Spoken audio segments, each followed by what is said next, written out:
Pemerintah Kecamatan Ciawi memberikan apresiasi atas terselenggaranya pelatihan mandor konstruksi dan uji sertifikasi kompetensi yang melibatkan aparatur desa sekecamatan Ciawi. PLT Camat Ciawi Denny Kuswara menyampaikan bahwa kegiatan ini menjadi langkah penting dalam upaya peningkatan kapasitas aparatur desa agar lebih profesional dalam merencanakan, melaksanakan dan membuat pertanggungjawaban kegiatan pembangunan baik secara administratif maupun di lapangan. Menurut informasi dari pihak penyelenggara, pelatihan dan uji kompetensi konstruksi di wilayah Ciawi ini merupakan kegiatan perdana di Jawa Barat dan pertama kalinya dilaksanakan di Kabupaten Bogor. Setelah pelatihan, para peserta akan terus mendapat pembinaan dan pendampingan dari pihak penyelenggara termasuk melalui grup komunikasi khusus untuk berbagi informasi dan pengalaman.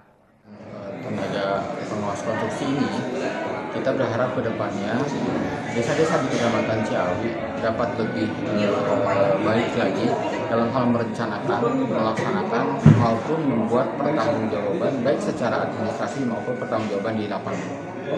Betul, menurut informasi dari pihak manajemen yang memang menjadi mitra kita dalam pelaksanaan ini menjadi hal yang perdana di Jawa Barat dan pertama kali di Kabupaten Bogor diadakan.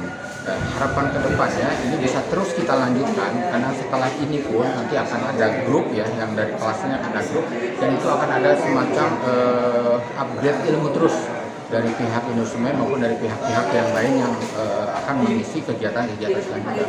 Dan kami juga meminta pada pihak instrumen mengisi dari kegiatan-kegiatan bisa lebih meningkatkan kapasitas SDM di desa ke depannya. Dari Kabupaten Bogor, Cevi Suryadi melaporkan.